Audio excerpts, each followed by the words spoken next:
वदावेमुखी भावे सुखी, वदावेमुखी भावे सुखी. शिक्षणाने घडतात सारे अपेक्षेचे नको ते वारे, अपेक्षेचे नको ते वारे. वास्तवात जगा सकलजन, नम्रतेने करावे सदा नमन, नम्रतेने करावे सदा नमन. सन्मान्य व्यासपीठ, चानाचे परीक्षकगण आणि येथे जमलेल्या माझ्या सर्व श्रोते. वर्तमानात शिक्षण देणारे गुरु, या शिक्षणातून अपेक्षांचा डोंगर उभा करणारा समाज व वास्तव स्वीकारायला सांगणारी परिस्थिती. या तीनही घटनांचे स्मरण आणि तुम्हा सर्वांना वंदन करून मी वर्तमान शिक्षण, अपेक्षा आणि वास्तव विषय मांडायला सुरुवात करते. शिक्षण म्हणजे शिस्तीच्या नियमात राहून क्षणाक्षणाला शिकत जाणे, नव चैतन्य अंगी बाळगणे. त्यातूनच घडते आपले जीवन गाणे, त्यातूनच घडते आपले जीवन गाणे. शिक्षण हे वेदांनी कालापासूनच चालत आलेले आहे. महाभारताची रचना करणारे महर्षी व्यासमुनी, रामायणाची रचना करणारे महर्षी वाल्मिकी हे आपले थोर ग्रंथांचे प्रणेते. तदनंतर मराठी शिक्षण वास्तवात आणणारे ज्ञानेश्वर प्रत्यक्षात ज्ञान यांचा राजा बनवले. शिक्षण ही मनाची बुद्धीची मशागत आहे, भरपूर संस्कारांची शिदोरी आहे. आपल्या जडणघडणीतला तो एक महत्त्वाचा घटक आहे. एखाद्या काळ्या कुरकुरीत दगडावर शिल्पकार जशी सुंदर देखणी सालंकृत मूर्ती घडवतो, त्याचप्रमाणे शिक्षण हे आपल्या कोऱ्या पाटीवर कोरीव काम करून एक समाजमान्य आणि सांस्कृतिक व्यक्तिमत्व घडवण्याचा प्रयत्न करत असते. प्रत्येक जन्माला आलेल्या व्यक्तीची विचार करण्याची क्षमता असते. शिक्षण हे एक असे माध्यम आहे ज्याद्वारे ते त्यांच्या कलागुणांमध्ये वाढ कशी करायची, त्याचा विकास कसा करायचा हे शिकवले. म्हणूनच आपल्या देशाच्या विकासासाठी आणि वाढीसाठी देशातल्या तरुणांना स्वतःला शिक्षित करून घेण्यासाठी पुरेशी संसाधने असणे आवश्यक आहे.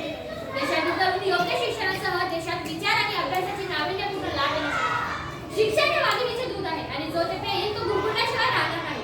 याचा अर्थ असाच की शिक्षित व्यक्तीला कळतं काय चांगलं काय वाईट, तो चांगल्याला स्वीकारत असतो आणि वाईट गोष्टीला नाकारत असतो. शिक्षण हा मानवी जीवनाचा अविभाज्य भाग आहे. शिक्षण एखाद्या व्यक्तीला विचार करण्याची, कृती करण्याची आणि जीवनात आपला विकास करण्याची संधी देते. पूर्वीचे शिक्षण केवळ बुद्धीला चालना देणारे, परंतु आताचे शिक्षण ही कल्पना करून घेण्याचे आहे. पूर्वी एखादा प्रश्न सोडवायचा असेल तर पुस्तकात शोधलेलं उत्तर मिळून जायचं, पण आता जर एखाद्या प्रश्नाचं उत्तर पुस्तकात नसलं तर ते स्वतःच्या कल्पनेने शोधायचं असतं. आज शिक्षण आणि ज्ञान यातील फरक समजून घेताना कुणीही दिसत नाही. शिक्षण म्हणजे नोकरी आणि नोकरी म्हणजे पैसा, हे समीकरण बाजारात मोठ्या प्रमाणात असते.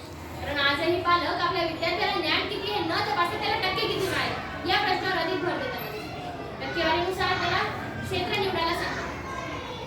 आजकाल पालक हे वर्तमान शिक्षणातील आपल्या पाल्याचं वास्तव समजून घेतात.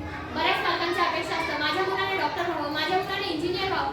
पण जर त्या विद्यार्थ्याची रुची कला क्षेत्रात किंवा क्रीडा क्षेत्रात असेल तर तो डॉक्टर किंवा इंजिनियर कसा होणार? जास्त टक्के मिळालेला प्रत्येक विद्यार्थी हुशारच नसेल असं मी म्हणणार नाही, आणि कमी टक्के मिळालेला प्रत्येकच हुशार नाही असंही म्हणणार. पण काही विद्यार्थी 10वी 12वी उत्तीर्ण झाल्यानंतरही त्यांना मराठी व इंग्रजी चांगल्या प्रकारे वाचता येते. प्रश्न हा नाही की त्यांना वाचता येते, प्रश्न हा आहे की त्यांना वाचता येत नसल्यानंतरही ते उत्तीर्ण कसे झाले.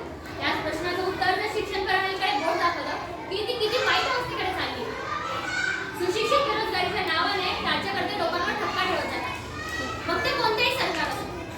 पण यातील खरे बेरोजगार ते जे ज्यांनी फक्त कागदोपत्री डिग्री घेतली, कारण ज्ञानी व्यक्ती कधीही घरी बसत नाही. सुशिक्षित बेरोजगारीवर जेवढा आजचा पालक वर्ग विचार करताना दिसतोय, तेवढाच विचार जर का फेब्रुवारी-मार्च मध्ये येणाऱ्या वर्तमानपत्राच्या पहिल्या पानावर असेल तर. या ठिकाणी कॉप्यांचा पाऊस या विषयावर विचार केला ना तर सुशिक्षित बेरोजगारीचे उत्तर मिळेल. माझ्या प्रत्येक विद्यार्थी मित्राला एकच सांगणे, तुम्ही कोणत्याही क्षेत्रात शिक्षण घ्या, परंतु मनापासून घ्या. मनापासून शिक्षण घेतलं तरच तुमच्या भविष्यातल्या ज्या अपेक्षा आहेत त्या पूर्ण होतील. नाहीतर सुशिक्षित बेरोजगारी हे वास्तव स्वीकारावंच लागेल. शेवटी एवढंच सांगेल, पालक म्हणतात टक्के जास्त घ्या, पालक म्हणतात टक्के जास्त घ्या, मन मारून अभ्यास पूर्ण करतो. अपेक्षांच्या बोजापायी जणू शिक्षणाचे वास्तवच आम्ही विसरतो, शिक्षणाचे वास्तवच आम्ही विसरतो. वर्तमान शिक्षणात आहे अपेक्षा आणि वास्तव. वर्तमान शिक्षणात आहे अपेक्षा